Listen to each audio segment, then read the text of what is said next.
Ready. Ready to rumble in the jungle. We back. What's going on, people? What's happening, people? Podcasting Podcast and world. chill show.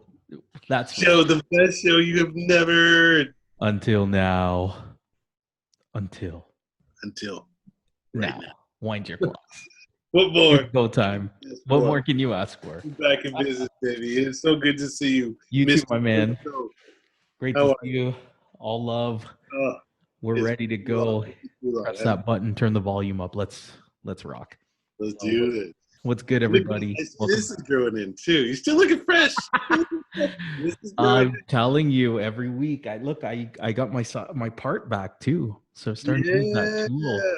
Yeah, things are starting to get back to normal. He's like, yeah, we got that fresh lineup. It's looking good. It's a good and a bad thing, I think, because now like I think I'm totally off going anywhere to get diced up. So I'm doing my own grooming, and that's it. That's amazing. No, that's so proud, man. Look at you keeping it tight. What's going on? Yeah, I finally got to now that we kind of opened up a little bit, phase three. Got to see my barber, and he's just what happened to you? Uh, oh yeah, that's right. Because you dipped out and you went elsewhere on the last Yeah, one, right? yeah. I had I to. know. Yeah, I was just no, I had to clean things up.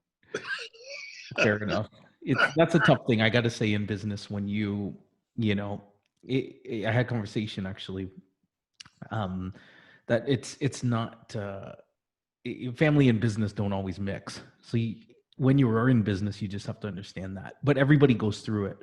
So I Yeah, saw a meme, like a barber meme was like when you see your client dip out with another barber, and then like it's like that confused face, that angry face. And I was like, well, I imagine it happens all the time, but especially like for women at the salon, I gotta imagine that it gets really catty.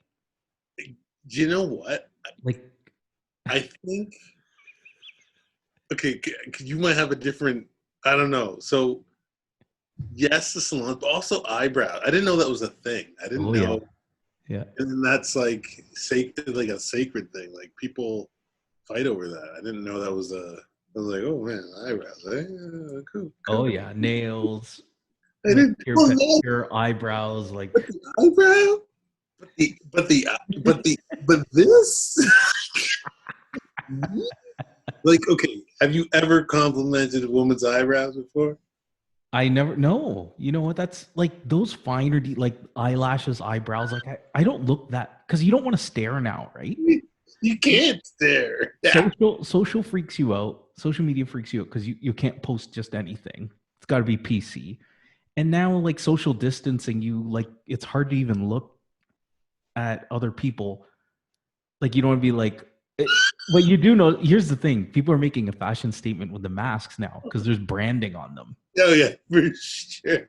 When that first started, I was like, "That's a low. That's like, That's that's it now. Now people are like hustling those things. It's like get your okay, mask here, match your hat.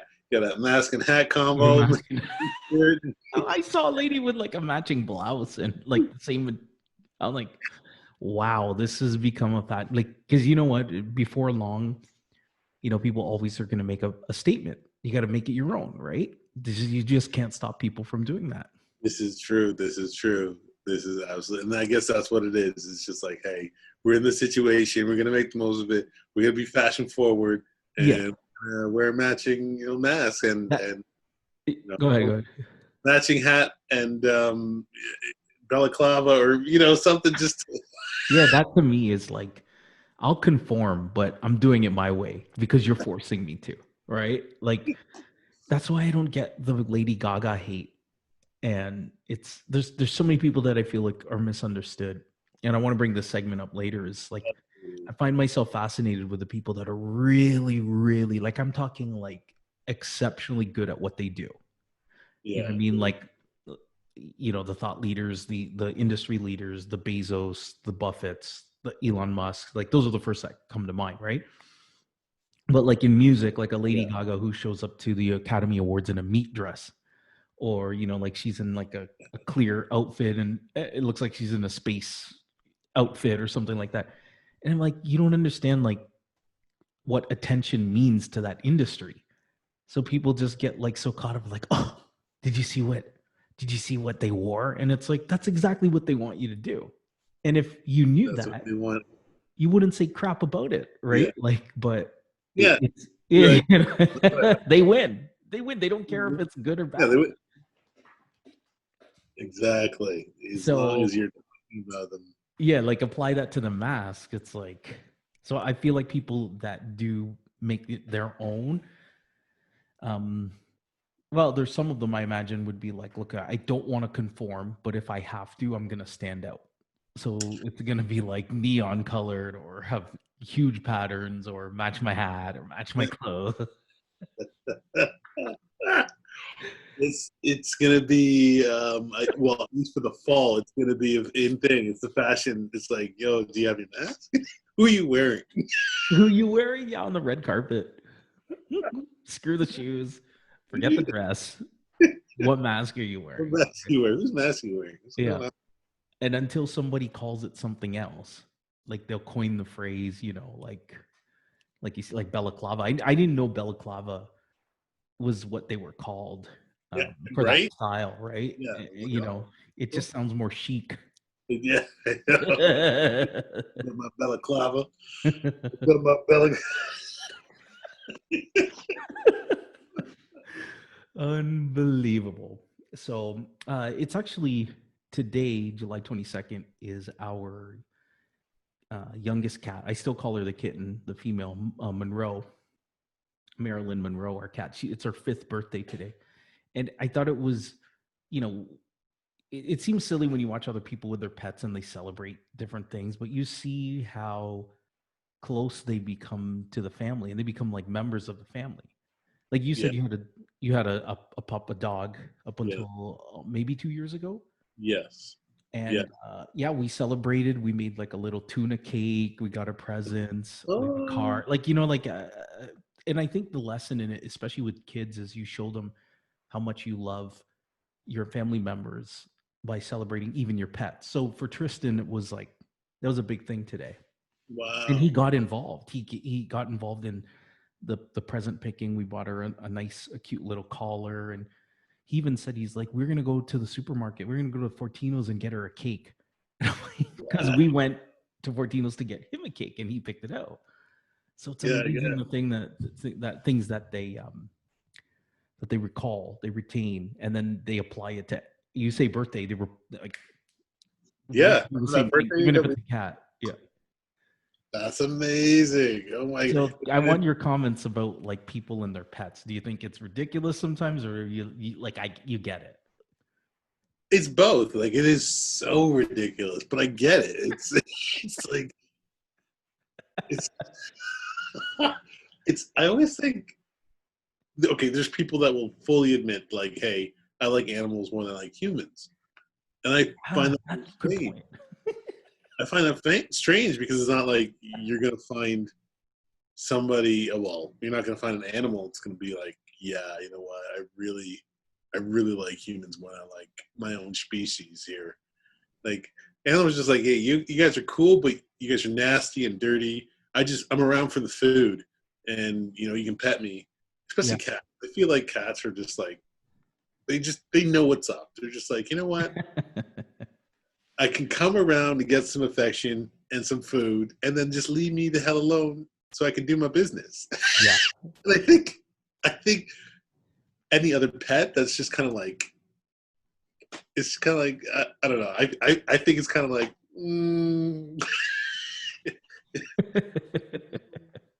the cats thumbs up for sure. So Some have dogs. you had cats too? Hmm? Have you ever had a cat I growing up? I no, I didn't have a cat growing Okay. up.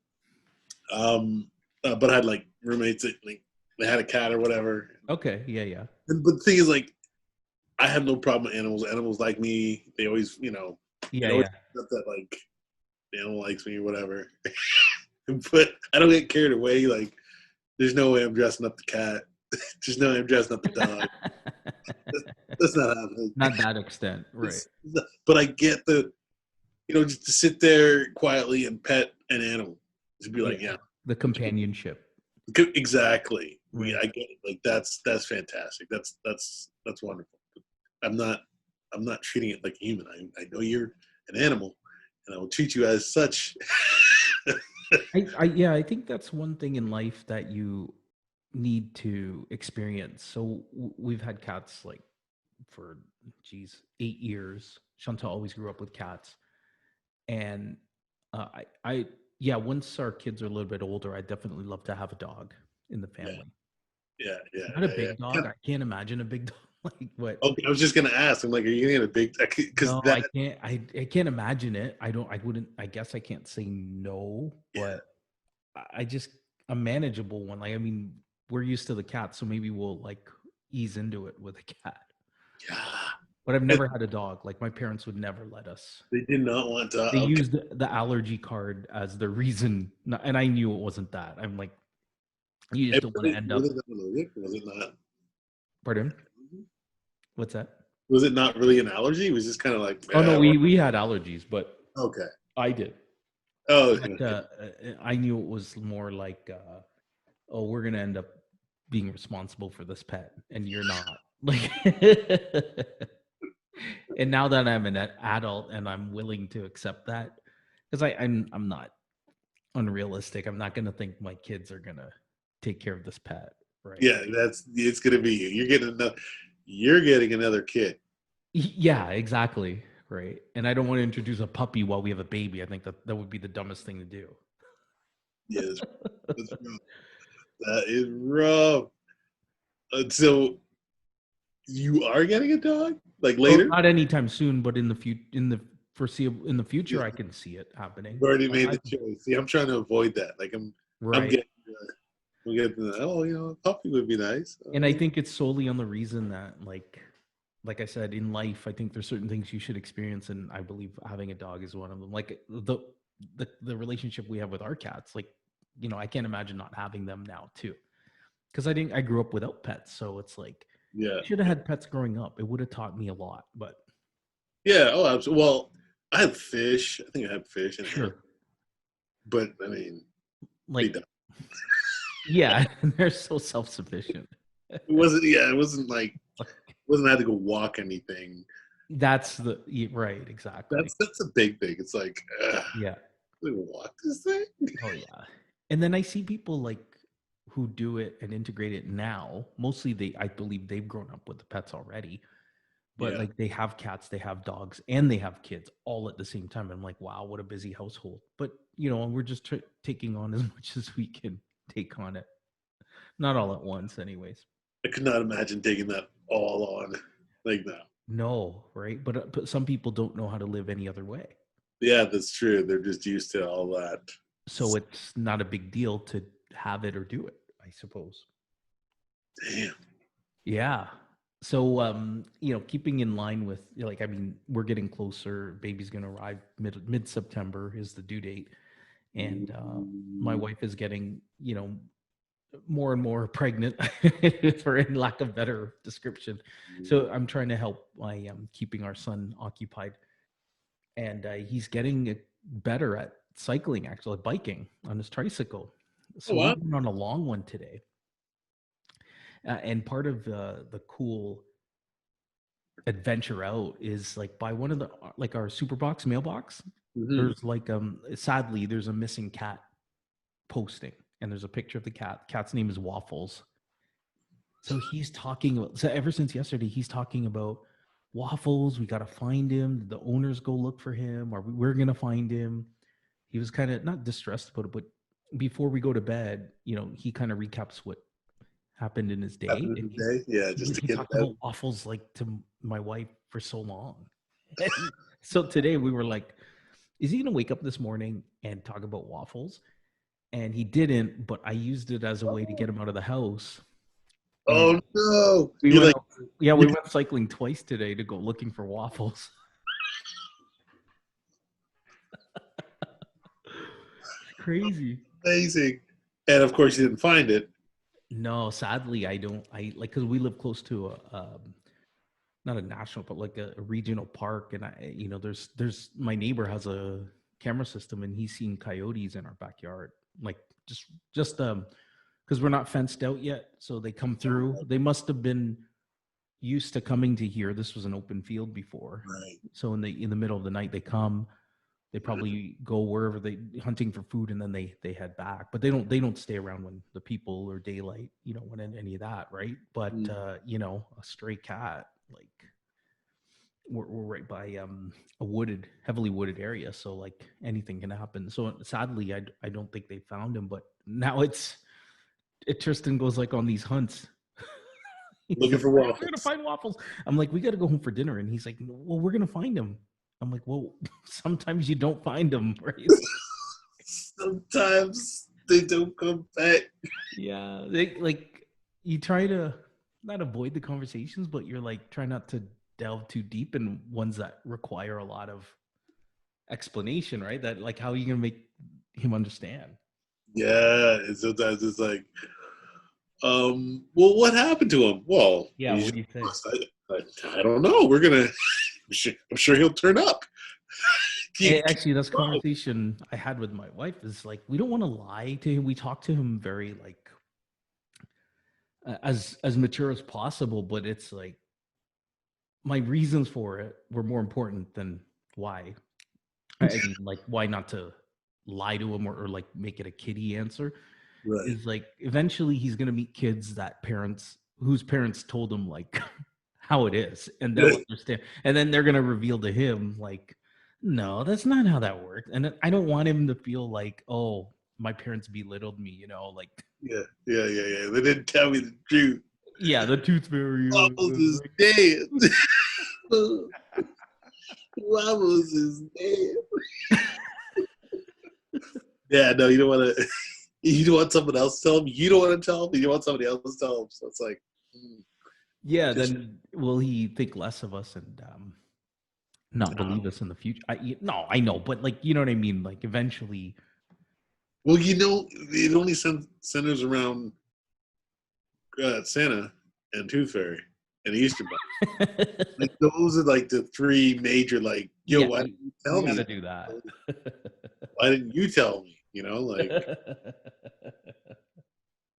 Jason at school told me that's not true. Is it? Well, that's And you're good, like, and that's gonna happen with them. I accept that, but like the other stuff, try to you know still allow them to be youthful and naive to a certain point, but yeah, don't yeah. talk down to them. Kind of, No, what absolutely. I mean. Let them ask the questions. Like, okay, I hope and I've gotten very good at saying, you know what, that's a good question. I don't know. Let's find That's out. great. I love that. Yeah. Thank So you. then Thank you it's for like, sharing that. yeah, I don't have to. Tell me how that I don't goes. have to. What's up? Oh, tell me how that goes when Oh, that happens too. it works. It works well because I don't have to answer. Right. I don't have to push it further, and I'm allowing her to still be curious and ask more questions. And then what's really cool, sometimes she'll ask more of a clarifying question. So Okay. the answer that I thought I should give, I don't have to give anymore. I can just, oh, well, I'm trying to think of an example where it's just like, oh, I can just kind of give a satisfying answer without going too deep. Okay. Right. But it's always like, you know what? That's a good question. I don't know. Right. Hmm. It's like, well, You know what? We should take it to the next level and teach them how to find it. well, that's I'm Right. kind of queuing Yeah. up for that when she's finally able to find answers on her own. Right. Like, well, how do we find that answer? And then do that process, layering it in. The foundations. I don't have the answers, kid. Sorry, Dad doesn't have the answers. Yeah. No, that's true, and I respect that. I think that's great. One thing that we do with Tristan a lot is I will tell him, let's look it up online. Now, that may not be the best way, but I believe the future is, or that's already arrived, really. We're Oh, doing absolutely. that. Google, Wikipedia, YouTube, Yeah. that's where we rely on resources. And that's better than making it up. But Oh, exactly. he'll even say, or if I tell him like, oh, I don't quite know, or we need to find that, or whatever, like he was like, okay, let's look online. Like, I don't know how he conceptualizes that, but as an act, he understands that that's what we do when we need to look for something. Yes, I'm finding that Kenza's kind of like, she expects it now. Like today she asked me, Go on the iPad. show, Sesame Street something, and then they were talking about a platypus puppet that they made. She's like, Okay. platypus. I'm like, I don't know. Let's look that up. Perfect. It was just like, here's the picture of it. It's like, oh, it's cute. I'm like, I couldn't explain, like, hey, it's Yeah. with a duck bill, but it's like, Yeah. it's like, here's a picture. But she was ready, like, she knew what I was going to do. She expected just for me to pull my phone out and show her. Yes. I What think it that's a was. beautiful thing, right? Yeah, I was like, oh my God, that is perfect. Because I remember growing up asking these questions, and, like, dad was tried his best, or mom would try her best to explain. You're like, what? Yeah. I think this fits in perfectly with a segment that I wanted to go over. And I say this all the time as one of my biggest complaints is I wish there were things in our youth that we were taught Yeah. that we're incorporating now with our kids, kind of thing. And it's been a learning process and identifying through teaching them that, oh, we didn't get that learning. We do know how to obtain that knowledge now, but Absolutely. yeah, I think that's a huge resource is number one, helping people find answers for themselves. Yes. Because one of the biggest things I learned in my office job was like for you to excel, I know it sounds like duh, you should have known that. But it's like I'd known that in the sport world, like you work hard and you only get based on what the output you put. But in the office world, I didn't realize like how to be competitive within that environment.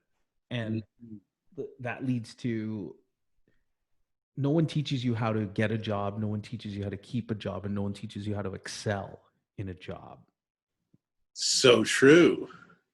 And This. I think a lot of people dismiss it or try to wrap that up and find something you're passionate about doing. But the message I want to share today with respect to that is I don't think you just look for something you're passionate about when it comes to your job, because a lot of people go to work and they don't love it. They do it to make a living. Yes. But what's your thoughts on getting, keeping, and excelling in a Well, job? I was actually talking about getting jobs with a conversation with my dad. Uh-huh. He was talking about that anybody can get a job because Sure. there are places that will prepare you and coach you for that interview, for that to make that impression. So your work ethic isn't on the line. It's just how do you present. So Yeah, anybody that's coach, true. train you, and teach you to present well in the interview to get the job. To keep the job is a whole nother skill set. There's that learning curve. There's the whole development. How new are you to this role? That whole thing, and just learning the job itself, on the job training, and then there's excelling in the job. So I remember working at Target, and they had this measurement that in your first something like 6 months, you're learning the job, and then 6 months after that, you're learning how to be proficient in the job. So this is a year, and then 6 months after that, you're learning how to advance. And so you should always be able to be doing that and looking for those opportunities. And then that was the only job, and it's interesting that the retail job that had that sort of standard. And that was the expectation of like, yeah, you could be in this role for a few years, sure, but we're going to train you so that you're looking for the next opportunity within 18 months because you should be good at it. Right. It's like, okay. And then I heard it was Napoleon Hill. Mm-hmm. He was talking about advancing in anything. And he broke it down to say your quality of work with the amount of work and attitude, I believe. I know it's definitely quality that you're putting forth, the amount, and the attitude in which you do the work are the three factors that will make you excel in anything. Wow. Oh, shit. Yeah, that's true. Because if you're going the extra mile all the time, even if it's just a little bit, you're just doing one extra thing, not to kill yourself, just to do a bit extra over a large amount of time, you're going to be further ahead just because you went the extra mile just a little bit. And if you maintain that positive attitude while you're going the extra mile, yeah, you're going to excel further and faster. And then over time, you have done more work than is required of you, but in smaller increments. So it's kind of like that magic formula to get ahead. Right. What were the three again? The quality of work you produce, the attitude you have while doing that work, and then the amount of work that you do. I believe it's amount. I know the first two for sure. I think that the other one was there. Beautiful. Yeah. It makes so much sense. But I love that you shared their Target instilled a system for you to, if you want to, pursue more than what the job title, has laid forth for you. Because frankly, it's their way of saying, like, look, we could, we can hire thousands of people like you just to do this. But if we don't, we want the cream of the crop to rise, right? So that's right. That's great. The groundwork. They're actually trying to cultivate that as part of their culture. And I think that is what kept them, I guess, strong for a while anyway. Yeah, I think their demise in Canada is just they came in like gangbusters. Yeah, it was, and they didn't really compete with Walmart. Yeah. So like your prices just can't be totally Yeah. like it just from the like right from when you look at it, it's like, no, that's way too much. Yes. I enjoyed going there, just like I would enjoy. We say it every day. We miss just going cross border shopping just to go somewhere, right? And we go to Target. Target's one of the places we go. Oh, but when it was here, it was like not the same experience. Things it were wasn't. as Definitely not. different. And the thing is, I have my experience. Whatever. Yeah, so you can add to that, of course. I remember going cross-border shopping to a Target begrudgingly, and then just asking a customer service person. Mm-hmm. I just said, "Hey, do you enjoy this job?" And then she kind of looked at me to assess, like, how honest can I be? Yeah. Is this person tricking me, or like they know, like I see you? I said, "Listen, it's cool. I worked for the company." Yeah. I appreciate candor here. Yeah. I get it. I get your answer, and I shared the same sort of. What was the answer? Oh God, yes, you share it with me. Please. Well, I mean, again, this was honest then, right? This is the U.S. This was the U.S. So she, yeah, she laughed. She thought it was funny. No, she did not enjoy it. Okay, in short. Like, but that's everywhere. You said it. That's right. That's a lot of places. It's not Target. It's everything. The highest level, highest paying, most skilled, most unique knowledge. Like wherever you go, like there's, I suppose, bad parts about any job. That's why you get paid for it. That's right. So, but yeah, I the 2 points is you don't get much education on finding the job, keeping the job, excelling in it. Mm-hmm. And I wonder if people are natural at it or they've learned from another field, be it by they were actually taught or they saw their parents do it and it just came natural to them, that kind of. But that's what I'm trying to identify and that I run across basically as we get older, more mature, have our families, that kind of thing. It's you discover that Oh wow, there's a lot of stuff that you're just supposed to come across and learn and wing it. Yeah, I mean, it's interesting that oh, there's not really a time to. Well, there's not really. There is time, but nobody really encourages you to stop and go, "What do I expect from this job?" Hmm. You know, like it's always like, yeah, you're gonna get a good wage. That's a no-brainer. It should be something that's paying you decently, and it's going to support you. But outside of that, nobody says, okay, well, how do I feel when I show up to work? How do I, what's the plan for this job? How am I supposed to feel about this job? Nobody really talks about that. It's like, get a job, keep a job. It's like, oh, Yeah. this Right. job has to fit into life, right? And shouldn't become your identity, but it does to a certain degree because that becomes the lens in which you look at the world, right? Like Yes. Right. you have an incredible real estate mind, and even outside of that industry, you're still looking at the world like you can't shut it off. That's just how it is, right? Right. Yeah, So that's right. Okay, I see what you mean. you're Yeah. just you're forming that habit. Your job function creates habits that you begin to just adopt, and you can't really see past it. So it's like a lot. I think taking the time to go, what am I getting from this job? This job is not just paying the bills; it's actually creating my character, who I am. Mm. It becomes part of my identity. It's not all of my identity, but it Hmm. is a portion because you're spending hours doing this thing, something Right. to create value. Hopefully, Honing that skill. yeah, And with respect to my work, like it's not like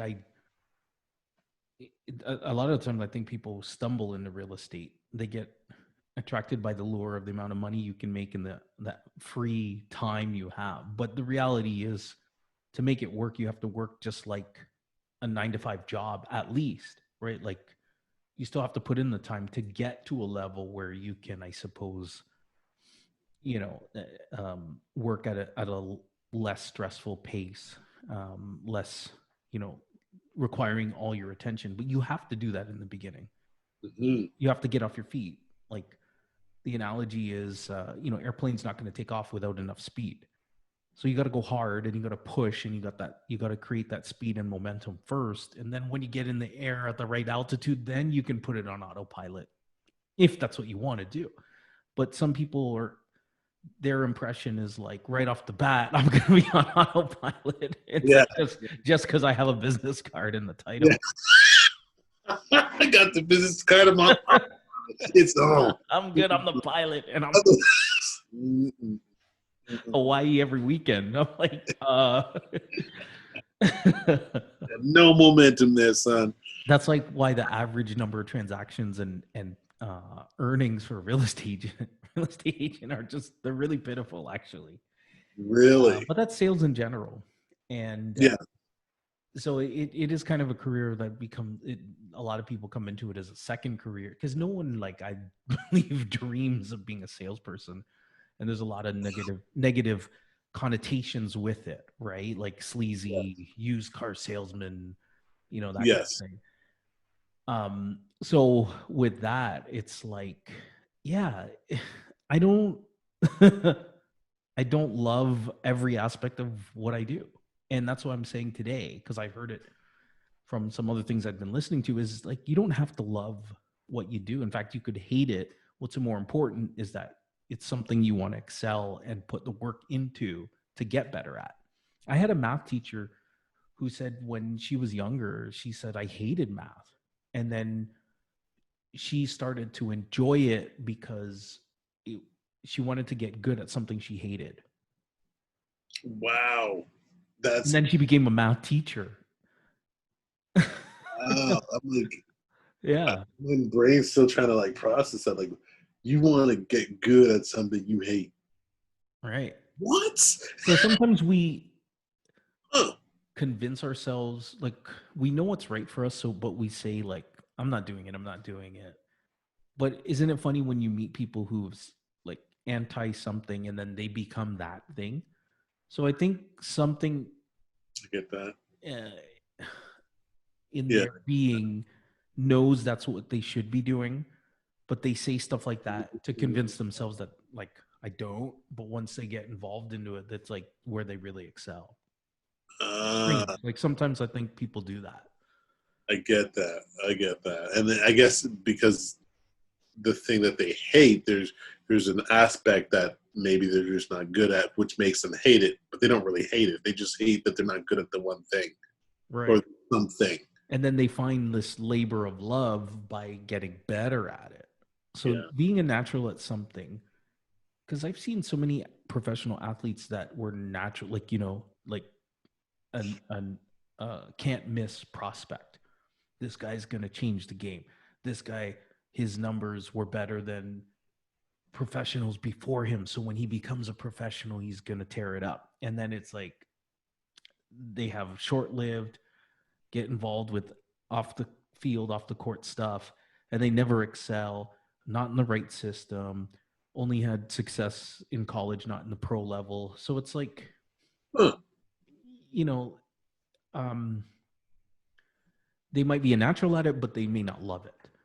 And I'm not saying that you have to love it to do it, but some of the greatest athletes in their sport also weren't the most talented, but they worked hard at it. Mm-hmm. But So, I'm wondering, now that you say that, like, yeah. do you, is it a requirement then to love it in order to excel at it? Because you can get to a certain level. Yeah.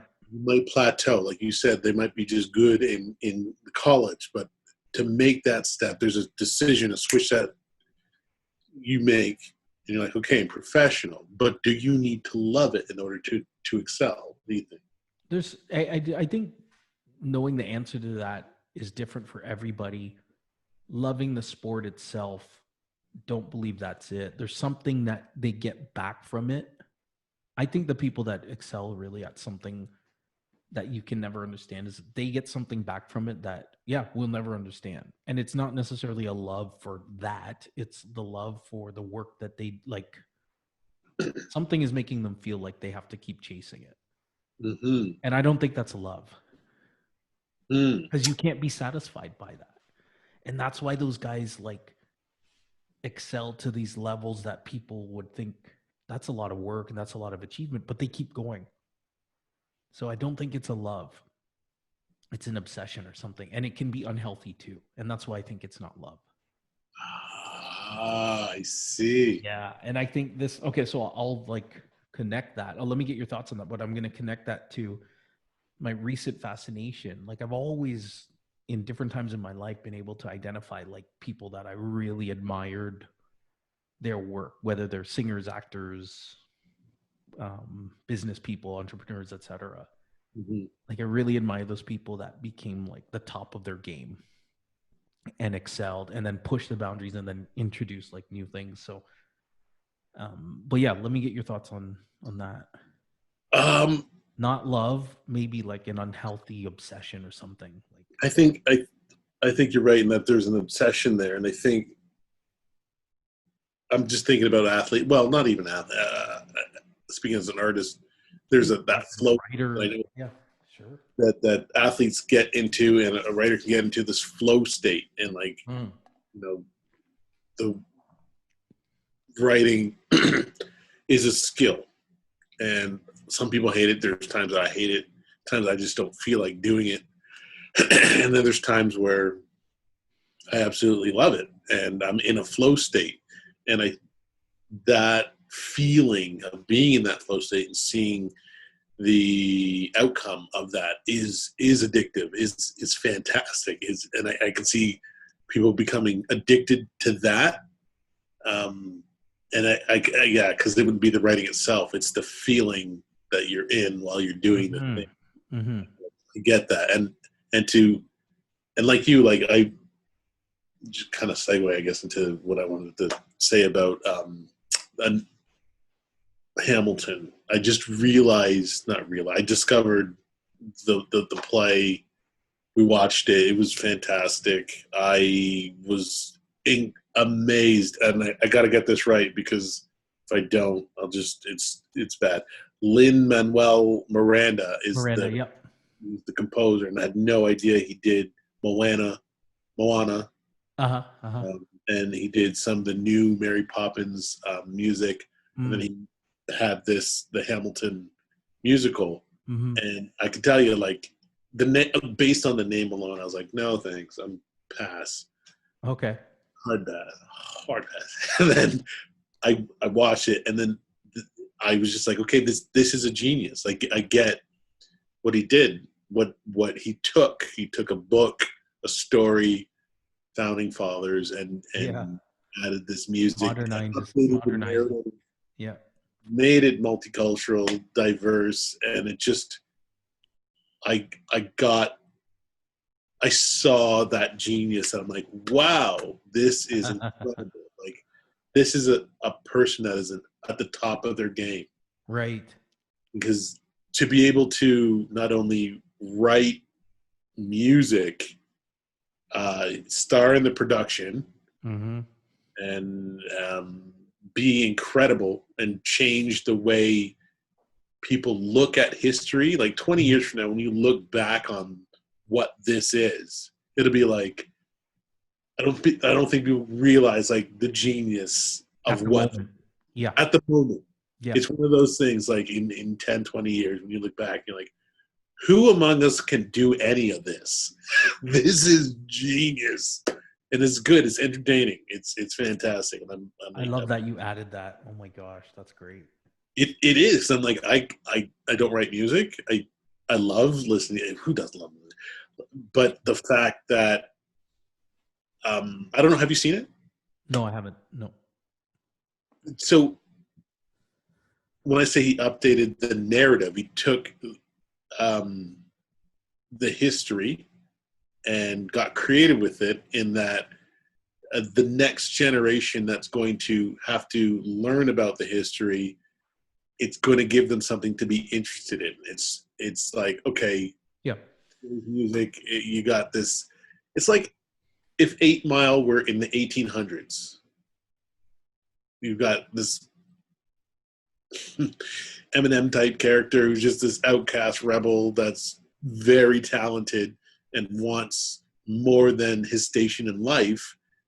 And so the music is very engaging.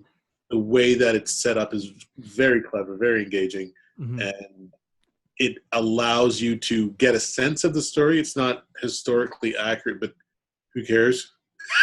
It's Right. just, it's like, you don't need to, it doesn't need to be that. It just needs to be entertaining so you get a sense of Right. what the person was up against, their story, and how it's told to inspire you to say, hey, these are the situations, the circumstances of that era, and they haven't changed. What are you going to do with your life to make it amazing type thing? So, like, leaving people with that sort of inspiration, I think, is incredible. And what's even crazier is that today, Ken's and I are watching a Sesame Street thing, and he shows up in there, and like I didn't even. He was there. Yeah. Yeah, it was just like, Yeah. here he is talking with Elmo, and then she's like, "Who's that?" I'm like, "Of course she's amazing." She's like, "I like him." I'm like, "I like him too. This is amazing." What a coincidence. Yeah. Yeah, I was like, "You recognize genius, kid. You recognize a genius."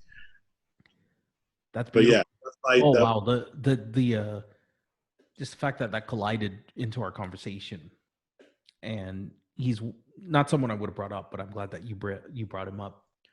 I love that point because thinking and being fascinated with people that excel in their craft, thinking about the characteristics, like you just named a couple of them.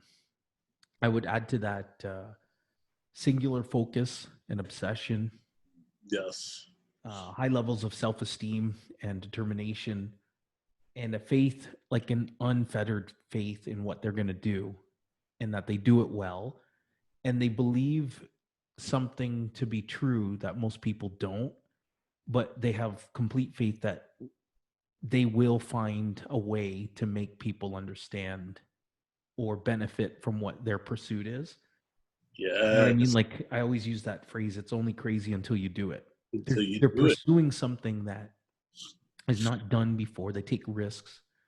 And it's like, I'm going to do this until it comes to fruition. And I wholeheartedly believe in myself and in my theory and my work that it will come true. And like, there it is. Like what Lin-Manuel Miranda did was he took history and used today's language and culture to make it relevant again. Not Exactly. that it wasn't relevant, but he found a way to connect with young people who, if you read to them in like old English style or like They're not. stuff, It's they don't. We don't. I don't care for that. Like, you know what I mean? We have to start first with a connection, and then you mention it, entertainment. exactly. They make it entertaining. It's like when you Right. learn about history. I was bored to tears. I really was, because I Right. didn't get the Right. nuance of the relationships back then. But in something like this, you get a sense of what the relationship is like. Sure, Right. it's not historically accurate, but you get like, oh, okay, I get a different context of the story. It's really cool. And that's it. Entertaining storytelling is the of today, because our attention span is so short. And like you said, when the entertainment level is high and exceptional and keeps your attention, we care less. It kind of gives you license to be less accurate. Like you said, like it doesn't have to be completely Yes. true or like true to the story. I wanted to add to that. Yes. And I Uh, want to add one more thing to the yes, go ahead. to people that have that singular focus, is that I think a lot of people realize at some point where it's like,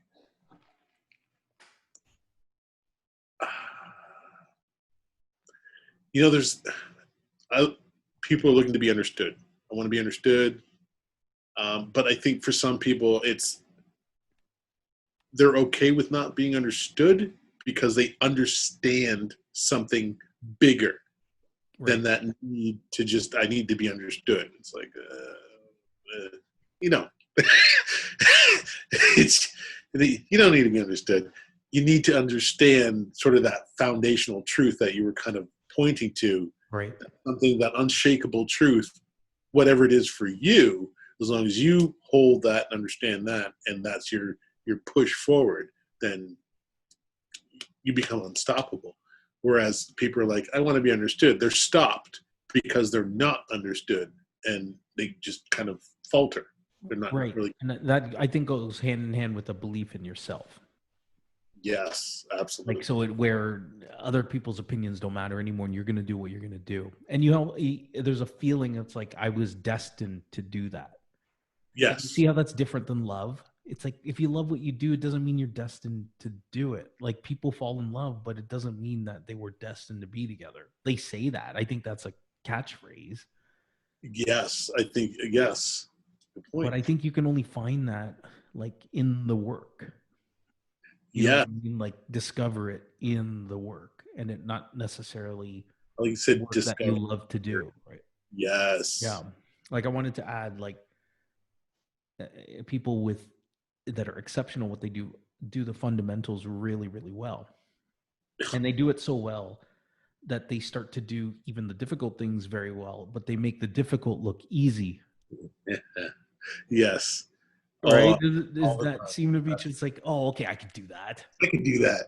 I could do that. But Oh, what that's you're forgetting is like it was the little things they did every single day for years and decades and whatever, the build up that habit. thousands of tens of thousands of times that they did that every single day. The Mhm. cumulative is what you see. And we as humans, like we have the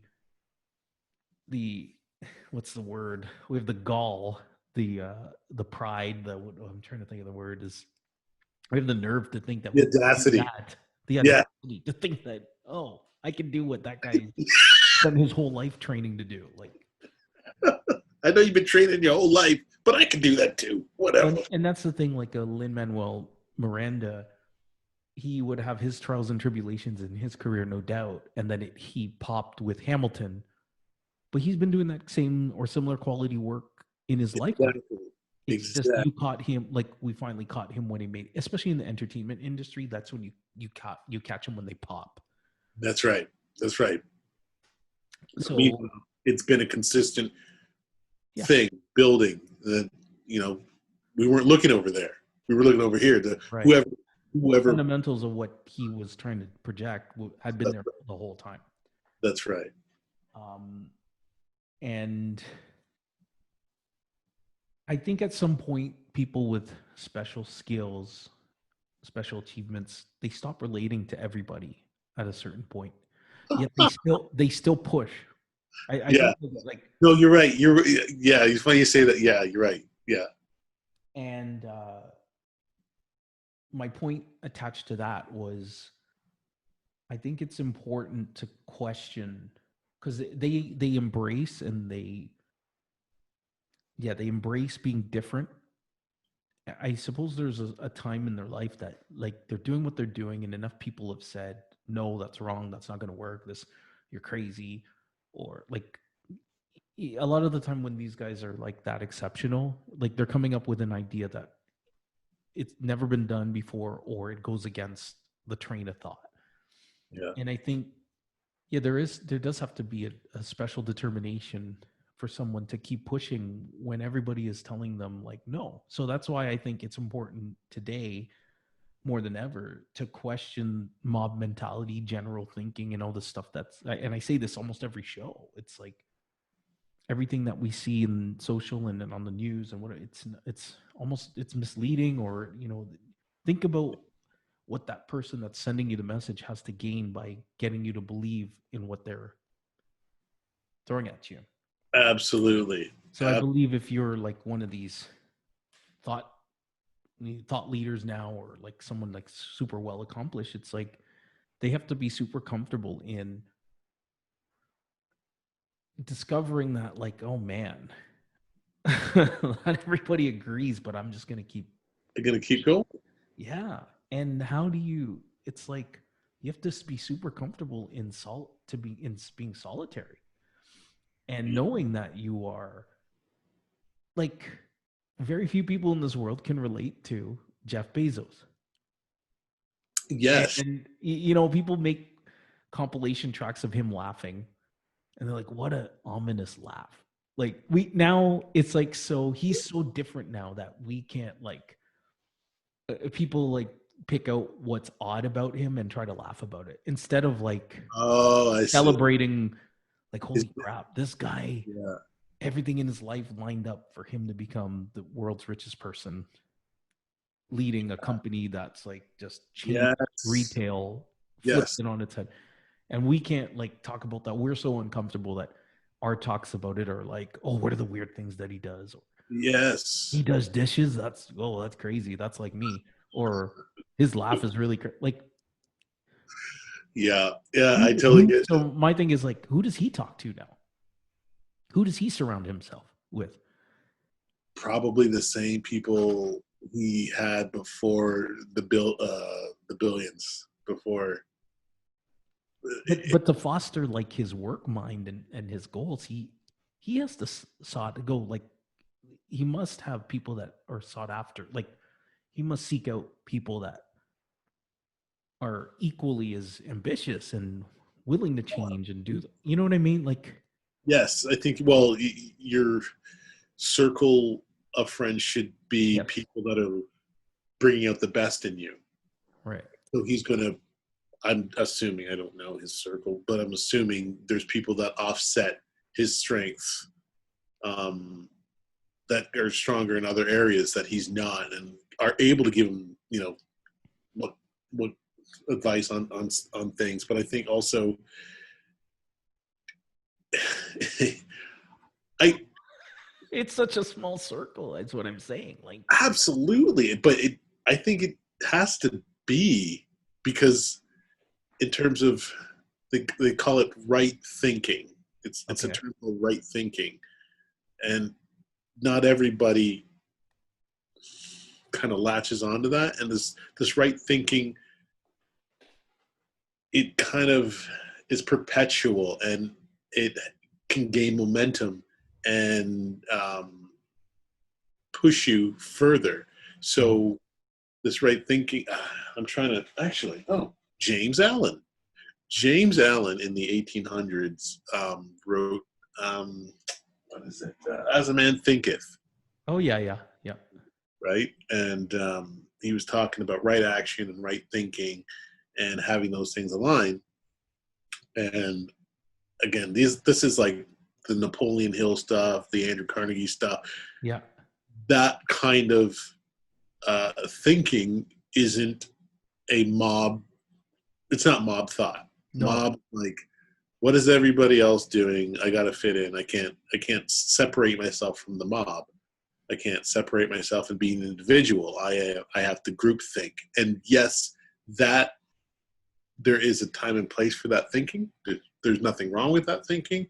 That thinking, to me, in my humble opinion, that thinking is purely for safety.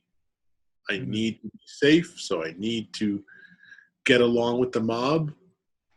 But if I want to break out of that mold, I got to take the risk. I got to think differently for a different result, because the mob isn't getting rich. The individual is, not the mob. So as long as I continue to think like the mob, I ain't gonna be rich.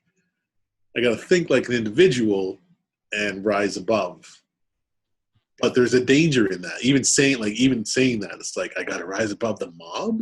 Like that's kind of like, ooh. Yeah, exactly. The fear is I might lose touch with the people. Right.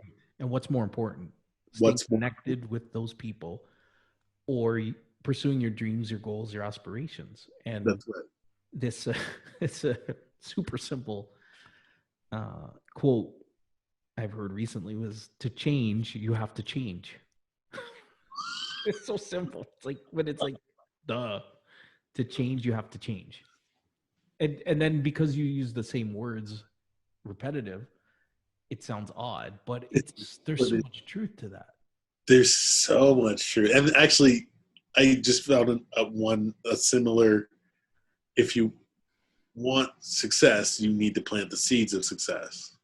Just like if you want apples, you got to plant apple seeds. And it's like, well, it's a no-brainer, but a lot of people don't think like that. It's like, well, how come I'm not successful? Well, are you planting the seeds of success? Are you doing the successful habits before you have the outward success that everybody can recognize? That's right. Yeah. And it's like, oh yeah, I wasn't doing that.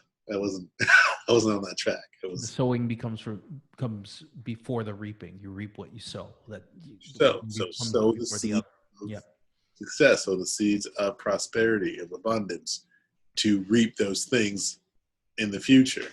Right. I think we said on the last show too that not taking risk has become the norm, but now taking risk is a way of protecting yourself from risk, because most people don't take it.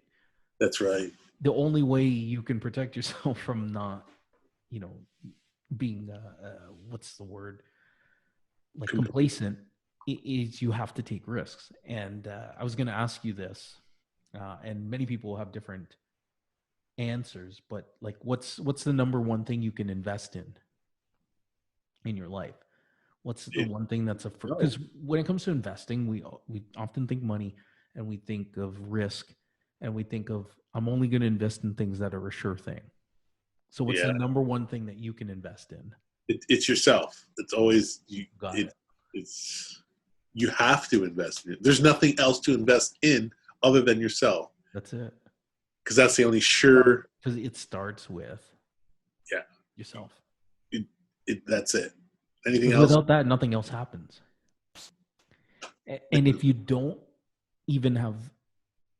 believe in yourself, like, then nothing is going to get started. How can you believe in something else more than yourself? Exactly. Right. Exactly. Wow. So it's in that order now. And that these are some of the lessons, again, I wish that I had learned. Somebody just said, hey, invest in yourself first. Right. Work, business matters, parenting, money matters. Like, this is all related. And these are all the things I would have said, like, I wish I got more education on, and they don't have it in the education stream. And it's like, It's by and large, it's figure it out as you go. And it's like, it shouldn't be that way, because these lessons, I think, are just as valuable as your English, your mathematics, your sciences, More so because it's because your life after. you've seen English, the content of math has changed. Like now they've got math that certain generations know nothing about. Right. There's English that's always like, it's never black and white. It's kind of, Yeah. Yeah. and science is always evolving. So that stuff, while it's very important, is secondary. It because it's changing. That is changing. But what doesn't change is the investment in yourself and the return on that investment. It's going to be huge. It is huge when you take Yeah. that time to go, yeah, I got to invest in. Everybody can benefit from when you're investing in yourself, right? Right. Yeah. I think there's two things. I think at a certain stage you realize whether you're going to be a Bezos, a Buffett, or a Musk. So I know I'm not, in that trajectory, but Well, two you things, you two don't know things. that yet. You don't know. You don't know Yeah, that. like I could be Colonel Sanders and figure it out by the time I'm 78, 80. What I mean, exactly. Like it's that flash of insight that comes to you, like, oh my god, I've been, I'm or I'm more of like someone that, like I've said this many a time, that once I discover something that works, I beat it to death and make it work really well for myself.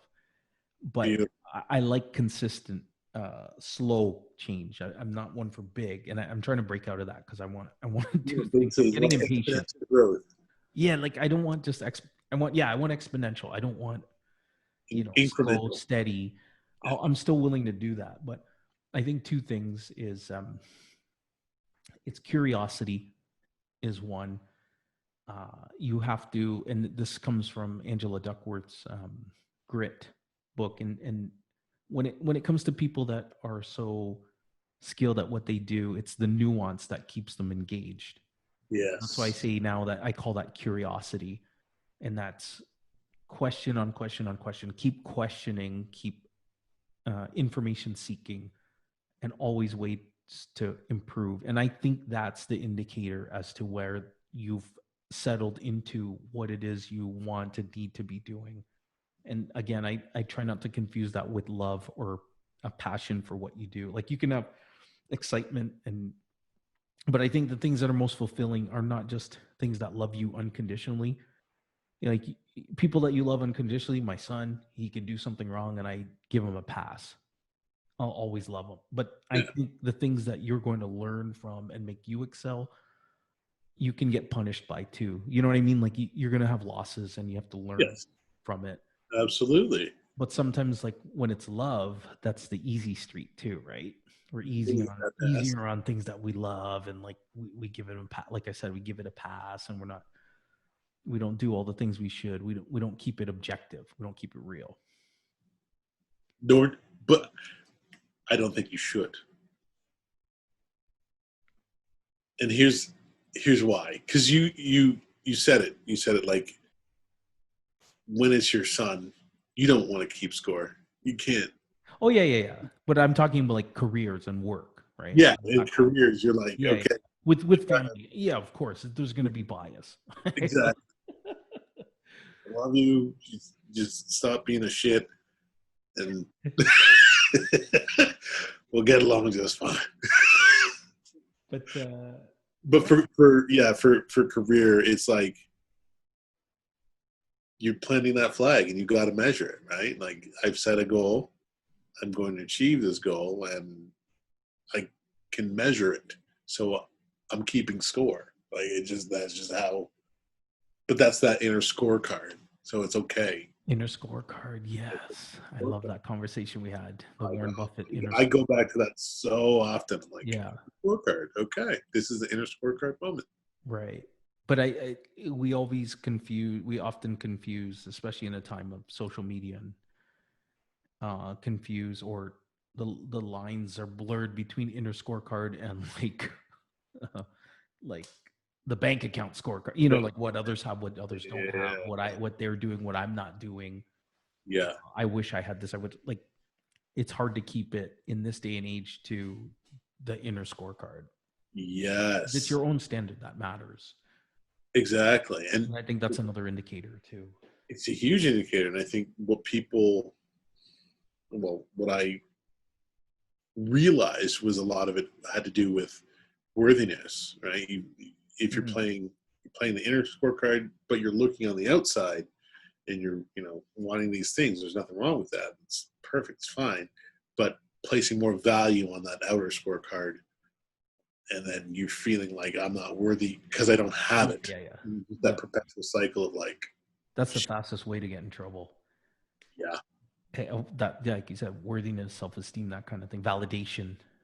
Because you're playing with that outer scorecard, and that becomes a worthiness game. It's like, oh, got it. Shit. Yeah, they say someone will always have more. Yeah. Absolutely. Oh man, what a great discussion with respect to that. And there it is. For lack of curriculum in the education system, that's why like these podcast shows, different material, like other than the norm and traditional, it's sharing thoughts and coming together as a community is very important, because people are willing to share their success, and there's clues to success. Success leaves clues. I said that to myself a few days ago. Stand on the shoulders of giants. Like, why go through all the pains and trials and tribulations yourself? Don't reinvent the wheel. Right. It's just, you know what? You find something that works and you beat it to death, make it work for you. Make it be in service to you. Like you're right on the money. You're on the money, man. That's you make it work for you. Make it work well. I'm just trying to make sure that I hit all the points here, but man, like there's a lot of like just discussing Hamilton alone, like made me think of other things that like that one fundamental. Oh yeah. Doing the fundamentals really well, making it look easy. Yeah. Repositioning history in a way that people today could get excited about it. Like that's awesome. That's the thing. Like I think when people realize how to leverage this in terms of history, they're going to get so much more out of it. Because yes, this is a take on facts that actually happened. But the fact is, what happened. You can't change that, nor would you want to. You're just building on it. So when you get a sense of what has happened, that's all you need. This is a sense of what has happened, not the exact, this is what happened, just a sense. And then you can build on that. Right. Because without it, to be like, I wouldn't have given it a second thought. I'm like, yeah, the founding, yeah, whatever. I didn't. Yeah. Who cares? It didn't serve me in this day and age. But in this context, to see how someone can take a piece of history and change it and make it beautiful and make it wonderful, it's like, yeah, okay, I care now. Now I'm invested. Now I want to know more. Now I'm going to look up some facts, some accuracy to see. What's there for me. Yeah, I think he deserves more credit, not for reintroducing history, but the style. Exactly. And I hope people don't look past that. And I hope there's more like that. Absolutely. Especially for the lessons that we need to be learning and revisiting in today's climate and the discussions we're having in light of COVID, Black Lives Matter, police brutality. Absolutely. Everything. Inequality across the board. So absolutely. And I was having a conversation about this and saying that, okay, with respect to the Black Lives Matter movement, because it's a movement, there's two things. It can either be a moment or a movement. I'm like, okay. Because if you think about the March on Washington, part of the civil rights movement. Right. But a lot of people are acting as though it was just a moment because it's like that movement occurred to make a change. Now you can either live in the day and age where that change, where all that effort and time and people's attention made a difference, which it did, and we're living in sort of the fruit of that. Right.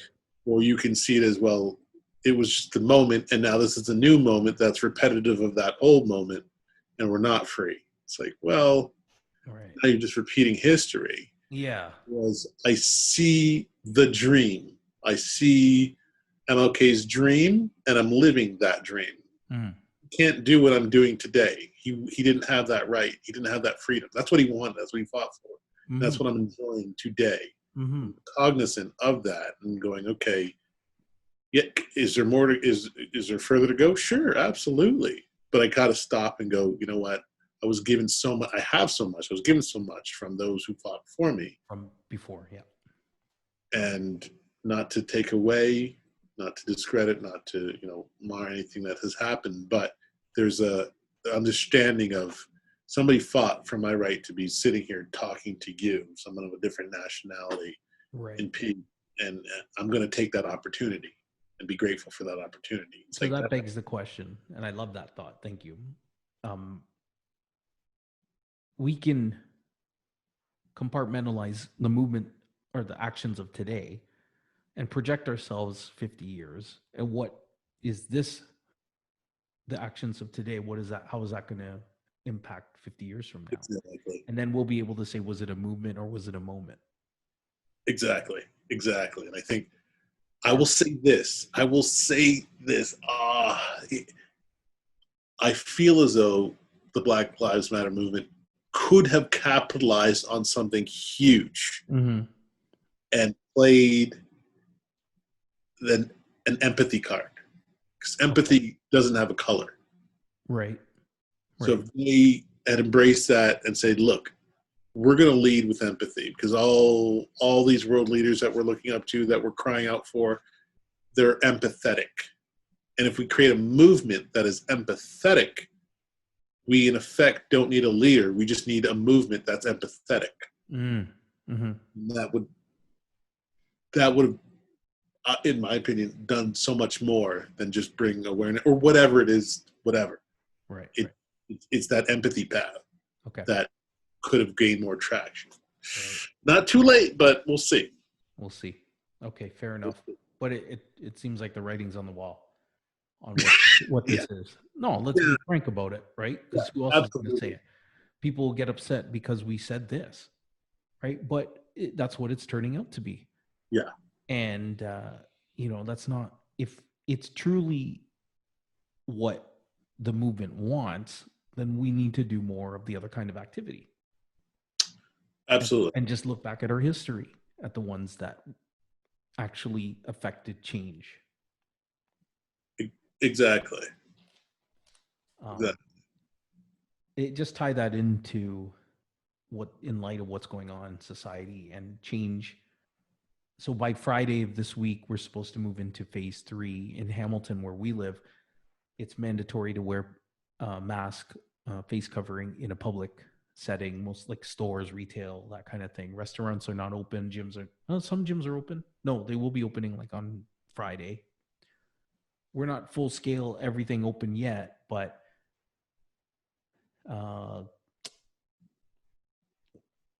community centers are open, things like that. So libraries. Sorry? Libraries too? I think that'll be Friday as well. But wow. Mandatory masks, school being up in air, whether it's going to be a hybrid of a little bit of at-home learning at school, really to accommodate the social distancing and the capacity, like the maximum capacities. And then cashless spending. Cashless spending, dude. Yes. Well, okay, so talk about that article, because it was a great article. It opened my eyes to some things. Talk about an article that you, yes, beautiful. Yeah, it was like a marketing piece that I share through my business. So, but yeah, what hit you most about it, or It was the thought of like, you know what, this is where we're trending. It just I reading this, I'm like, this makes sense. Like, why aren't we kind of there already? And I'm like, this Right. current situation could be leveraged to push us to where this is what this is suggesting because it makes sense to me. Hmm. So I know I get annoyed when I'm not to the point where I would use my phone like Apple Pay. I'm not comfortable. I've used it. I love it. I You gotta love say, it? Yeah. I So love it. walk me through it. How do you do it? You can Um, set up your credit cards and your your debit credit system card, on. your debit card, and then Okay. it has your wallet. So you have the image of the card in the app. So you open up your app wallet, whatever, and you see the card, and it's got the little number. But to pay, you're just basically pressing the button on your phone and holding it close to the. It's like the chip, the tap or whatever. Oh yeah, definitely. I guess I wanted to know more about how to set it up on your phone and how Oh, it's it's so simple. encrypted, like the security. So you go into your settings, you You can go into the wallet, and then you the add wallet. You all can your take a payment picture of types. the card or enter the numbers in manually, Oh and wow. Okay. it just kind of works. I'm like, how is And you then you can just use your phone like you would your card. your card and just tap And and where do you use that frequently? Who- grocery Like who takes it? Grocery stores? Okay, yep. grocery anywhere it takes a tap, right? Okay. Well, Because does it have to say accept Apple Pay as well, or? it doesn't. Oh, really? Okay. Yeah, if it's just debit, because the wallet, there's the Apple Pay, and then there's wallet, and Hmm. Apple Pay. If they don't accept Apple Pay, it just automatically does wallet for mine anyway. Okay. It just So do works. you not carry a wallet anymore? I still do. I still, but it's thinning out, which is really good. Oh It's yeah, like, I just have like a little. yeah, that little nice little. Yeah, because you don't even want to like if I could all have it all on my phone. My problem is like I'm scared of losing my phone, and now I know. Yeah, you can lock it and this and that, but then I'm like cybersecurity. I think about that. So if I could, yeah, I was thinking even today. Why am I carrying my keys? I just need my like clicker, the key fob. So if I just had a key fob and my phone, oh my gosh, Good, you're good. That's it, right? holy smokes! Can So I then narrow it down to that? here's the next level though, because you have the Apple Watch, Right and I think you can have Apple Pay on your Apple Watch. I on the think watch, so you can. you can just you're not gonna lose that. It's on your arm. It's boom. But not everything can be on the watch that's on my phone. It'd be too No, small. I would, yeah. yeah, no, yeah. I know. I see some people like just use your phone, man. You Right. squint it. Yeah, no, I was in conversation with a buddy and he kept looking at his watch and I'm like, you gotta go, it's all good. And he's, oh no, this stupid thing about this watch is I look at my text messages. So Oh man, yeah. that's amazing. But you do realize like everybody wanted that back in like Dick Oh Tracy. yeah. It was like Dick Tracy. Yeah. the future where everybody could just have a Dick Tracy watch and just Yeah. But no one knew text messages would come to it. yeah, exactly. He was just talking to somebody. And I was like, oh man, oh yeah, we wanted it, we got it. Now we're like, yeah, No, it's overrated. exactly. Who are you, Dick Tracy? Ugh. um if I'm fortunate enough to work out at home, if I had to go to the gym and like there's plexiglass and I had to book a time on the app and I was limited to just a certain amount of time and I had to wear a mask, I'd be out. Like Yeah, I can say that now. It's hard to be objective about it, but I don't think I would care to go back. I wouldn't feel comfortable. I'd be like hand sanding my every moment. I yeah, just have an uncomfortable level of sharing equipment now. I yes. find it very hard. And will people become less healthy because of it? I wondered that. I was like, okay, so what's the long term? I guess what's the outcome Yeah. of this when people are like, I ain't going. And then like winter hits, like nobody is Yeah. working outside or working out outside and doing those. You can't even go for a walk. So Yeah. So I wonder if cancellations are at an all-time high right now. it must be. I think. People aren't happy about the criteria, the new way of working out. Yeah. It can't be. Not ever. Yeah. Even if they're willing to do it, it's like that. I'll wear a mask, but I'm branding it. It's like I'll conform, but I won't be happy about it. And you're going to hear about it the whole time. Yes. Yes. And what I think is going to be interesting is I read an article about the upcoming food prices will start to go up. Okay. Just give me a little bit more about that. Because Because, what am I not thinking about that's going to affect it soon? It is the price. Well, we saw the price of meat go up because the plants were closed and that sort of thing. Mm-hmm. And they said that's going to right. do the other, if a second wave hits, that will impact food prices because plants will have to close down again, and we're just going to supply and demand is going to be pretty brutal. Yeah, you remember when that April, early May, when people were hoarding. I have a solution though: frozen vegetables and Beyond the Meat. Yes, what timing, right? I think Beyond Meat came at the perfect time. This is going to help. Just because I finally had like a half and half burger. I was like, oh, you had that? Okay. Yeah, I was like, not bad. It makes you realize that it's about the ingredients. Yes. Oh my, that's everything. The ingredients. Like it's not the meat that's giving you the satisfaction. You can be equally satisfied. You don't have to worry. Like the cooking is less stressful too. Yes. Thawing and making sure it hits the right temp. Like it's actually quite like gives you a lot of peace of mind and less stressful. Absolutely. You can cook faster. Like so, we've been doing that a little bit more again. We were on that kick for a good portion last year. And not to mention the health benefits, like just getting off of heavy proteins, that kind of thing. Yes. So yeah, but that stuff's not like super packed in grocery stores either, though. So no, not yet. But I am noticing the expansion of the health food aisles. Yes, absolutely. It could be just like a small little, and now it's it's an entire aisle or something. Yeah. In some places, and it's kind of expanding. I'm like, okay, this is good. This is, people are embracing this stuff. So that's food pricing. Okay. Restaurants. I really miss going to all-you-can-eat sushi. We got sushi pickup the other day. How was that?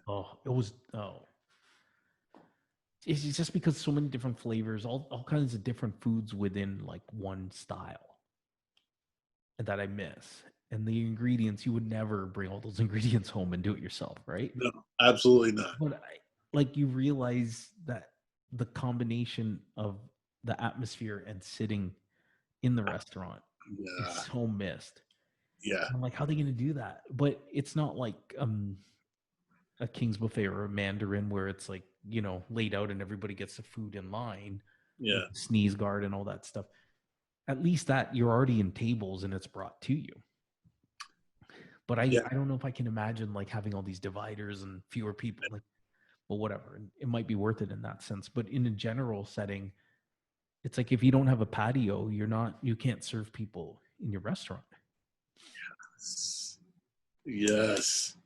Oh my gosh. And I feel badly for him, in other words. So I've been thinking about sushi for a while. Like, man, I do miss that. How does that work? Like, I think that'll be okay because. Do they give it in containers? Like, obviously containers, but like, how is it? Oh yeah, it's all in contained. Like even like the soups and everything. Like they have containers for everything, so it's great. Do you feel like you got? No, it's not. Okay. Okay. Yeah. It was delicious. Don't get me wrong. It just was not the same. Enough. Like you like the feeling of knowing that it just got prepared and just delivered. You know what I mean? Like it's not the same when open containers. You got your.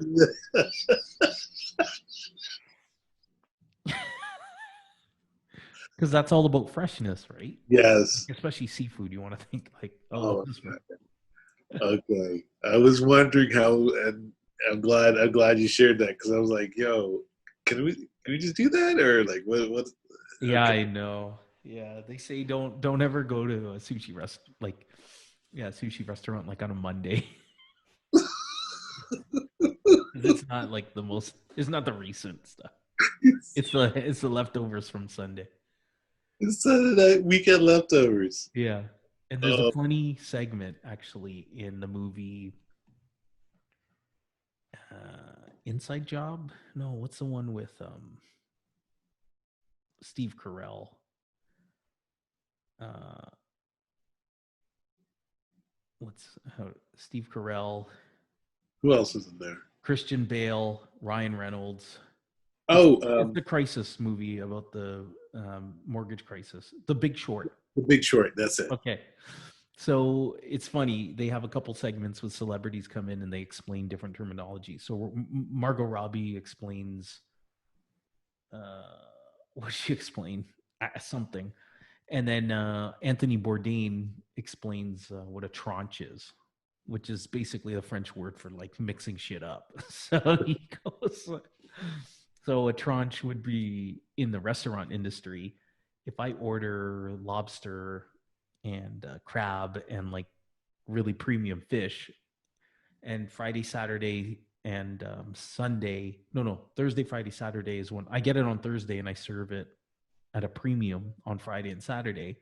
On Sunday, what I do, just because it's stale now, what he does, or what restaurants do, is like they chop it up and they mix it into a seafood stew, and then they sell it also at a premium. So it's a way of giving lower grade fish and salvaging it before they just have to throw it away. Yes. Yeah. So basically his point was like, don't go on Sunday or Monday. Avoid eating out on Sunday and Monday. And then there's always that joke about gas station sushi. What? Like, people that get, I guess they have it in the States. Who the hell gets sushi from the gas station? Like to fill up on number 8. And, that sushi looks good. Spicy tuna that on the California roll and unleaded on number 8 there. How's the sashimi at Esso? This does sound right. You want a car wash with that, sir? You are eligible for a free car wash. Why? Because I got the roll and fill up. You get car wash. The dragon roll. Dragon roll and free car wash. You get a free car wash if you take the spicy salmon. Oh, so bad. So bad. The new normal. There it is. Sushi at the that's it. You got to do mixed marketing now. You got to hit them at all angles. Hit them while they're still on the run. I felt bad for restaurants this stretch. And just to think of like their leasing, their costs, their employment, like their employees, and the food. Like food expires so quickly, so it's not like. Yeah. Like I know some restaurants and bakeries like Kelly's. I think they're shortened hours, and I'm like, well, I get it because you don't want to. It's only pickup. Well, it was always pickup there anyways, but the bake shop, like you can't open every day because you're gonna get less people coming, and you're gonna have more food waste. So it's like. I know they can't open, but when they do open, they can't be open all the time. Like it's such a tough go. Did you do the Kelly's orders like when they just came and they put it in your trunk or something like that? I was supposed to go yesterday, but they were closed. So I was in the area. I was going to pick something up. My wife was excited. Then she found out like, oh, it wasn't open. So they're on reduced hours, and I get it. I'm like, well, yeah, you can't be open every single day. So curbside pickup, right? Yes. So I wonder if like all the Uber Eats and Skip the Dish, or they've been on super busy at this time. Was Kelly in the news? Kelly's in the news for like they were going to close? No, something about a former employee worked there and just said they didn't have a good experience. Oh well, I suppose that's like suspect anyways. Like you can have that anywhere. True. If the product is good, people I will love forgive. I love Kelly's. I know. The snickerdoodle. Yeah, Cookie. like And then some, disgruntled employee, snickerdoodle. Yeah, like they where's were like, I don't even see disgruntled. There's look at that scale is way gone now. how disgruntled were they? How bad were the conditions? The brownie made you disgruntled? No, I don't believe it. But I think they got a little backlash over some Black Lives Matter. Oh, the Blackout Tuesday? Yeah, something about that. And then I was like, oh, really? Oh, I didn't know that. Why? So What I had happened? a cookie. I had a cookie. I guess I should. Yeah, I don't want to. I don't want to. Oh, what happened? I'm not gonna bad mouth. Anyway, people can look it up. I'm not going to comment on it. But Exactly. I was like, yeah, oh, that's and enough. listen, Seg. a delicious cookie is a delicious cookie. Like I don't. Yeah, no. Having said that, I don't know. Okay, there could be validity to that. Anyway, It could be. I don't know, but I'm saying the cookies is delicious. there it is, folks.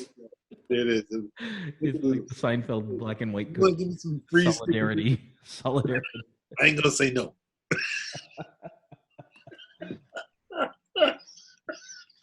Unreal. Oh, amazing. Yeah. Are there other things that you're really missing at this moment, like at this time? That You know what? I'm missing the movie theater. I love going to theaters, the smell of popcorn, walking in there, and just that whole experience. And those are the things you can't replace, right? I know you can. I do miss that. And I was looking forward to taking Kenza to movie. Now she's like getting fit for that period of time now, and I'm like, we could go watch movies, but yeah. And the question is, how long will it take before we're comfortable in doing that again? Yeah, no kidding. You know what I mean? That's the sad part. It was a big thing actually putting a mask on Tristan. So like we'll go to like the dollar store or something, and yeah, he was a little nervous about it, but we got inside the store and he's like, "Mommy, I can breathe," and we're like, "Oh, okay, what a relief!" Like, oh wow, yeah. But you see kids in them, and I'm like it's just they have to grow up with that, right? So yeah, it's not a good look on kids. It's like yeah, and actually, the kids play. And what do you call those indoor gyms? Those are like done. That's what everybody's saying, and I'm like, again, I feel badly for them because we enjoy them in the wintertime, but he'd always get sick. But now you add to that, like, could get sick from Corona or COVID-19. It's like, I think if schools you can't go to, like, how the heck are you gonna expect to go to an indoor gym? So it's like, I know all these changes. I feel badly for the business owners, it's like this is their livelihood for a lot of them. Yeah. I mean, it's sad because it's going to get worse.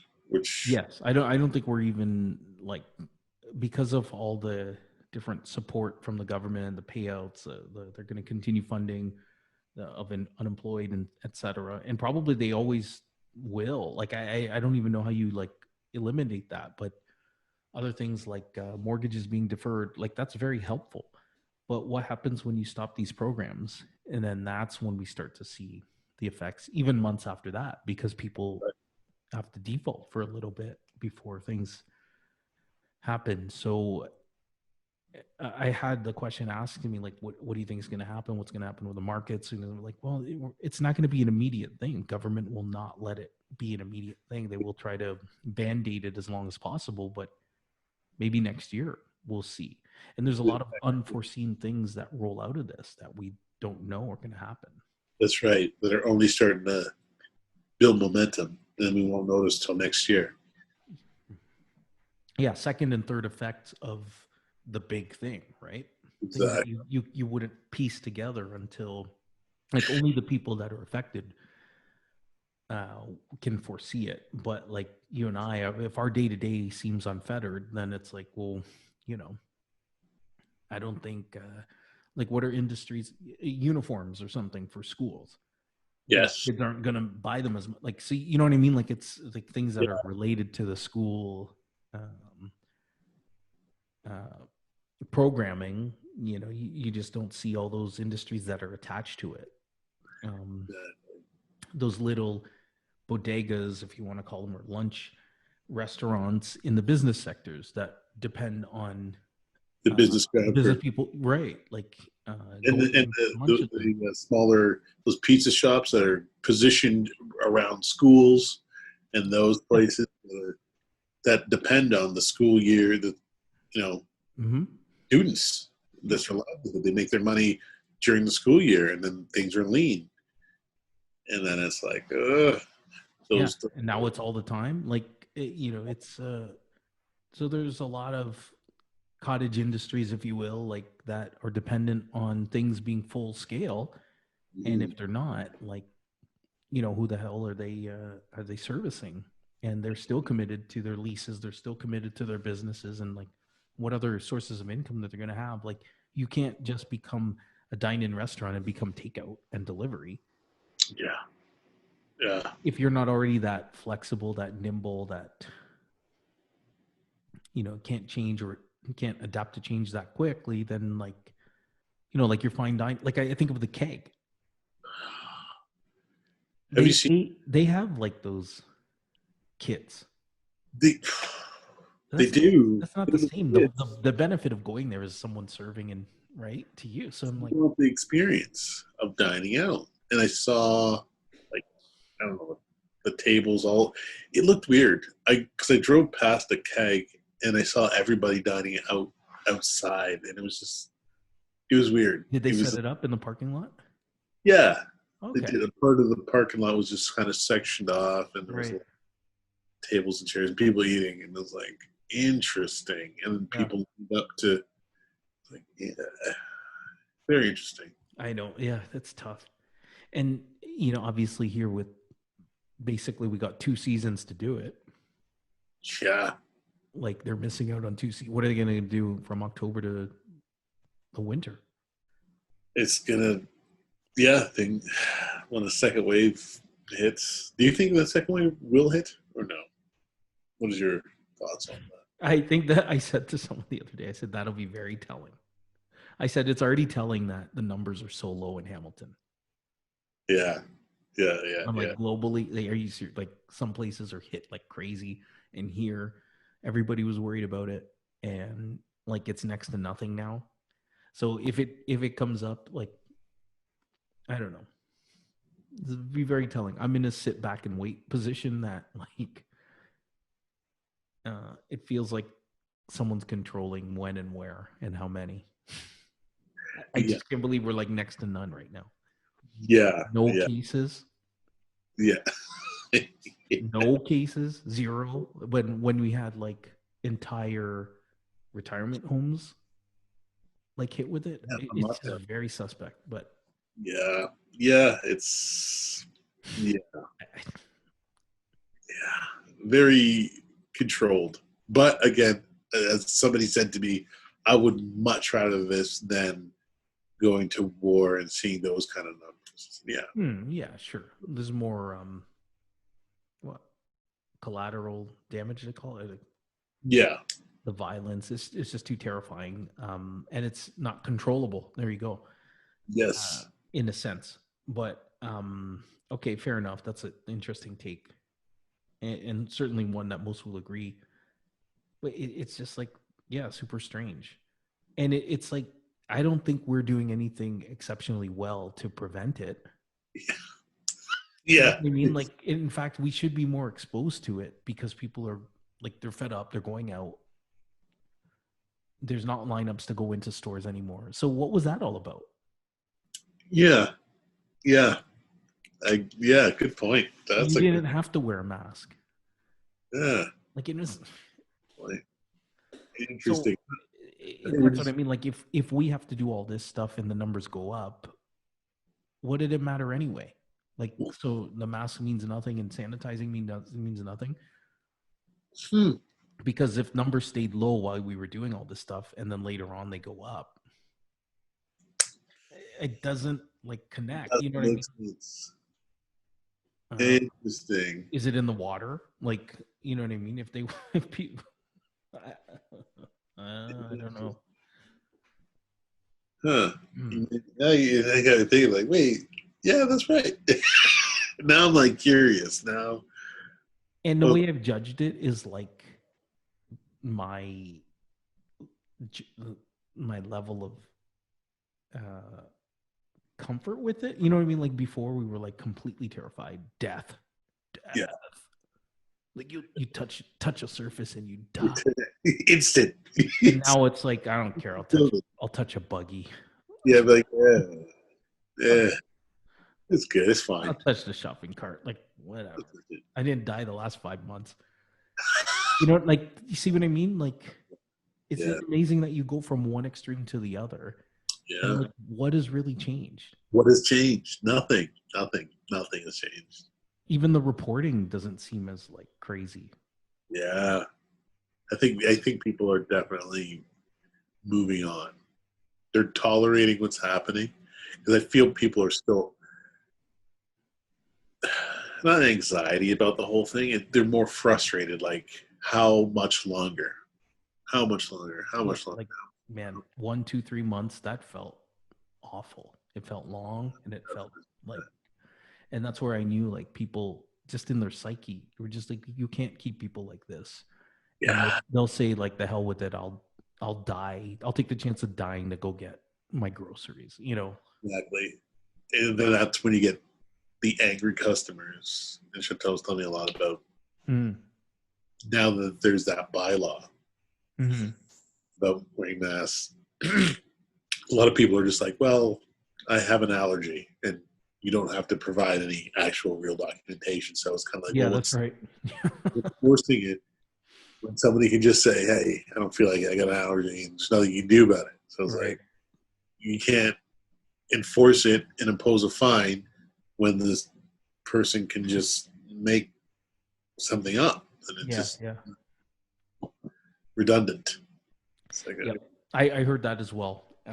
Because the police will have a very tough time. Like that's all someone has to say. yeah, I don't have to, I'm not Yeah, required like how to can you do this. enforce that? I don't want to because of my allergy. Right. It's okay. And why was the bylaw introduced that everybody have to do it like at the third stage? Yeah, it Like seems why like wouldn't we have done it right from the beginning then? exactly, exactly. I just yeah, a lot of a lot of missteps. I would say there's a lot of missteps.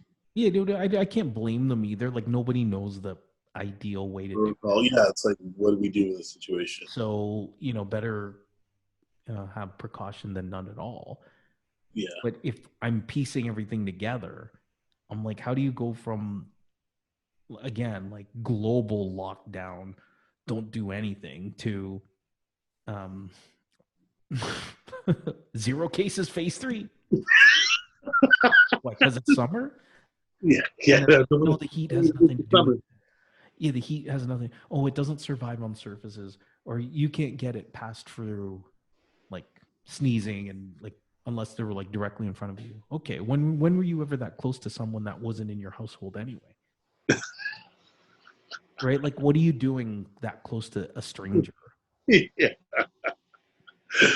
Oh, So hilarious. it's just like very like I've had enough, you know, like I'd had enough like a month in. Yeah, that was like, But what?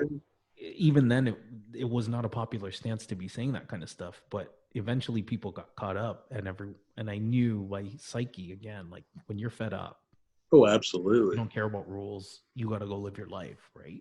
I think we're on sort of that brink of it, that next level of whatever the psyche's going through.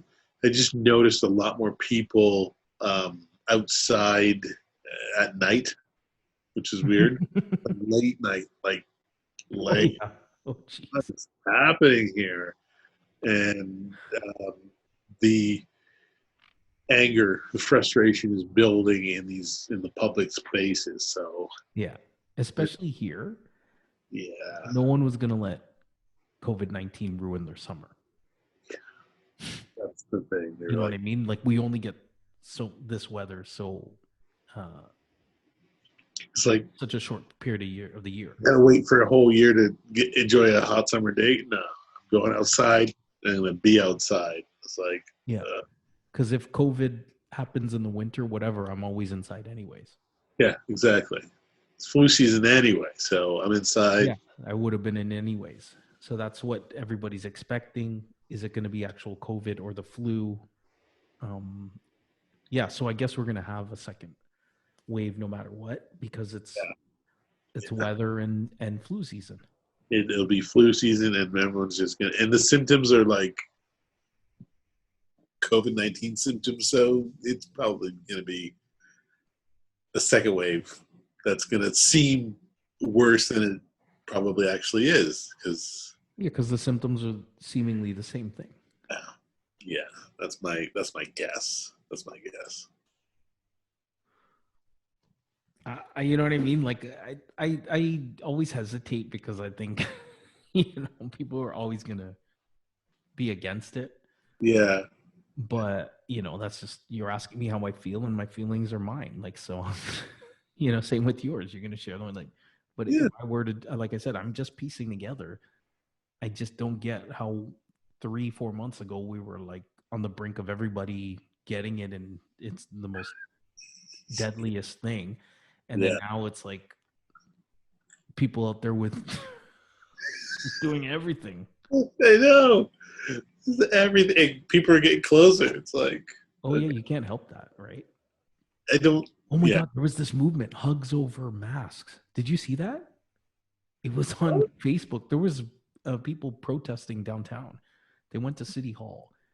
Yeah, it was Sunday, the day before the mask coming into ruling regulation. They were protesting. Yeah, Hug over. they were like, yeah, like we don't want to give up our freedoms. We want to have, we don't care for social distancing.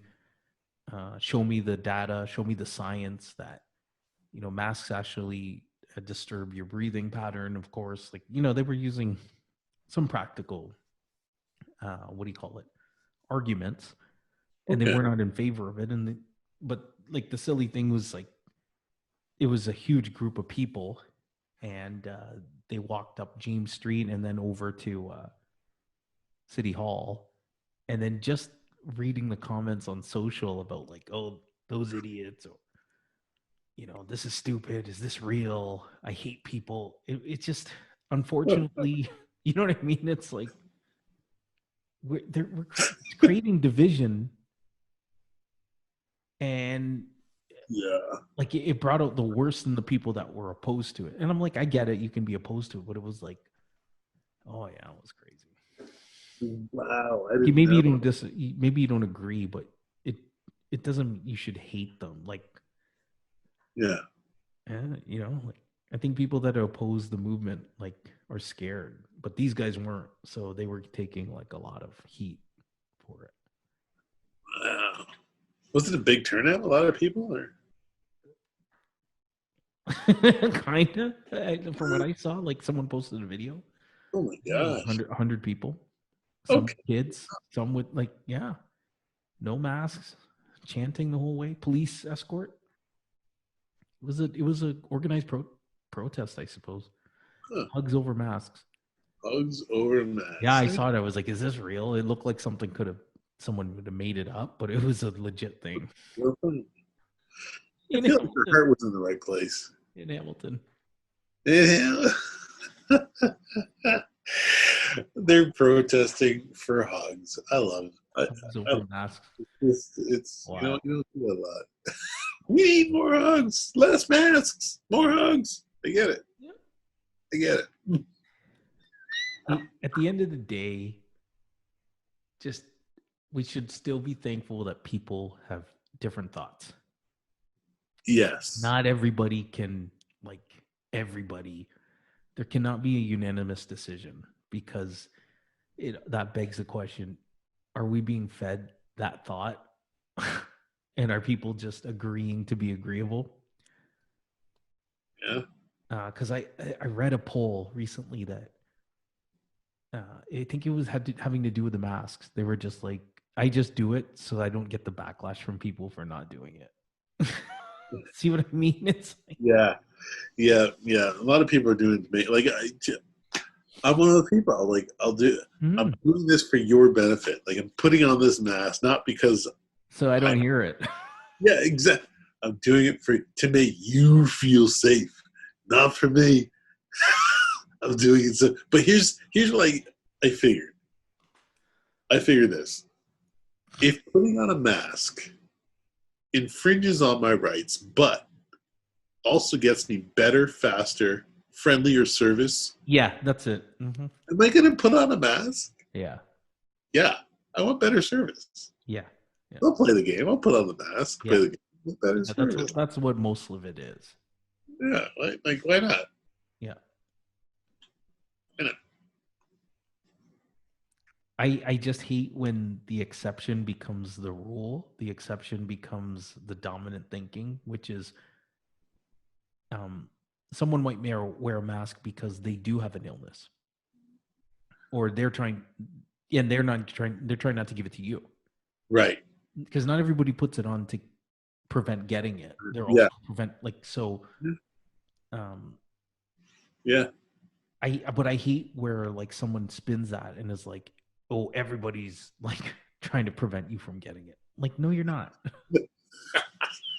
Most people want to be not bothered, and they want, like you said, efficient and fast service. Let's just call it what it is. That's what it is. It's like, okay, I'm just out here to get good service, man. Like, I'm not trying to hassle you and make your day rough. Like, And on that note, we need to get branded masks. Yeah, I know. Like podcasting. Yo, just look to the mask.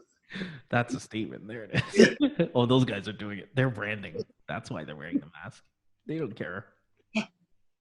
Exactly. Advertise right there. Boom. Oh, why not?